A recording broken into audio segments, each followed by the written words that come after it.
অখিল গগৈ আৰু ভূপেন বৰাৰ বিবাদ চলিয়ে আছে। এতিয়ালৈকে কংগ্ৰেছক মানুহে সম্পূৰ্ণৰূপে গ্ৰহণ কৰা নাই। এতিয়া বিজেপি আৰু অখিল গগৈ ডাঙৰীয়াৰ মাজত এটা প্ৰতিযোগিতা চলিছে যে কোনে কংগ্ৰেছক আটাইতকৈ বেছিকৈ তুচ্ছতাচ্ছিল্য কৰিব পাৰে। 2026 মিত্ৰতাক লৈ অসমত সৃষ্টি হৈছে এক ধুঁৱলি কুঁৱলী পৰিৱেশৰ। কংগ্ৰেছে আসন এৰি দিব নোখোজে মিত্ৰ দলক। 2026 মাত্ৰ 26খনে আসন দিয়ে অখিল লুৰিণক। আৰু ইয়াকে লৈ কংগ্ৰেছক চৰমভাৱে কটাক্ষ কৰি গৈছে অখিল গগৈয়ে। যেন কংগ্ৰেছক গালি পৰাৰ ক্ষেত্ৰত বিজেপি আৰু অখিলৰ প্ৰতিযোগিতাহে চলিছে। যিমানবিলাক তুচ্ছতাচ্ছিল্য কৰিব পৰা শব্দ আছে গোটেই শব্দবিলাক কংগ্ৰেছ দলৰ বিৰুদ্ধে ব্যৱহাৰ কৰি আছে। আপোনালোকেও দেখি আছে, ৰাইজেও দেখি আছে। যিমান তুচ্ছতাচ্ছিল্য বিজেপিয়ে কৰি পেলাই ভাল পায়, এতিয়া বিজেপি আৰু অখিল গগৈ ডাঙৰীয়াৰ মাজত এটা প্ৰতিযোগিতা চলিছে যে কোনে কংগ্ৰেছক আটাইতকৈ বেছিকৈ তুচ্ছতাচ্ছিল্য কৰিব পাৰে।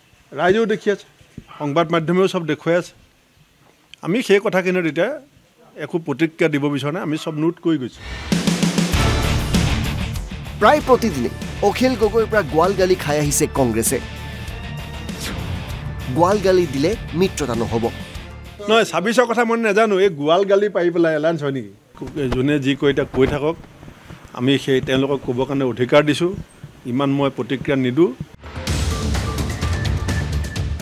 2026 মিত্ৰতা হয় নে নহয় এতিয়াই কোৱা কঠিন। কিন্তু বিজেপিৰ কাম যেন কিছু সহজ কৰি তুলিছে অখিল গগৈ। এতিয়ালৈকে কংগ্ৰেছক মানুহে সম্পূৰ্ণৰূপে গ্ৰহণ কৰা নাই। গ্ৰহণ কৰিবৰ কাৰণে পৰিৱেশ এটা অহাৰ লগে লগে তেওঁলোকে এনেকুৱাকৈ হামৰাও কাঢ়িব ধৰিছে, তেওঁলোকে এনেকুৱাকৈ উৎপাত কৰিব ধৰিছে, তেওঁলোকে এনেকুৱা অটপালি কৰিব ধৰিছে যে আন সকলোৰ অস্তিত্বকে নচ্ছাদ কৰি তেওঁলোকে অকলেই চৰকাৰ গনাই দিম আৰু তোমালোকে আহিলে আহিবা নাহিলে নাই ধৰণৰ এটা মুড লোৱা আৰম্ভ কৰি দিছে। সেইকাৰণে মই এই মুহূৰ্তত আপোনালোকক ক'ব খোজোঁ যে কংগ্ৰেছ দলে যদি সঁচাকৈ এই আকাশৰ পৰা নামি নাহে আৰু সদায় যদি আকাশতে চাং পাতি থাকে, তেতিয়াহ'লে আমি বিজেপিক খেদাব নোৱাৰিম। পিছে কেৱল কংগ্ৰেছকে নহয়, অখিল অসন্তুষ্ট লুৰিণ গগৈৰ ওপৰতো। নিৰ্বাচনৰ হাৰি লুৰিণ হতাশ হৈছে। এতিয়া তিনি গগৈৰ ভিতৰতে লুৰিণে এতিয়া ক'বলৈ ধৰিছে লাহে লাহে, তিনি গগৈ কনচেপ্টটো বিজেপিয়েহে দিয়া। এইবিলাক নহয় দেই, লুৰিণ অকণমান মানে হতাশাত আছে। গতিকে মই ভাবোঁ যে লুৰিণে অলপ দুদিনমান ৰৈ কথাটো বিবেচনা কৰক।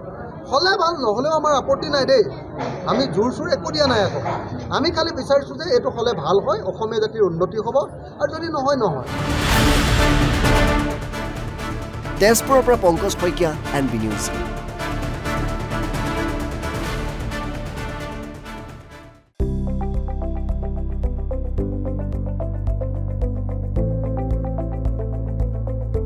NB নিউজ, সহজ সৰল ভাষাত নৱভাৰতৰ কথা।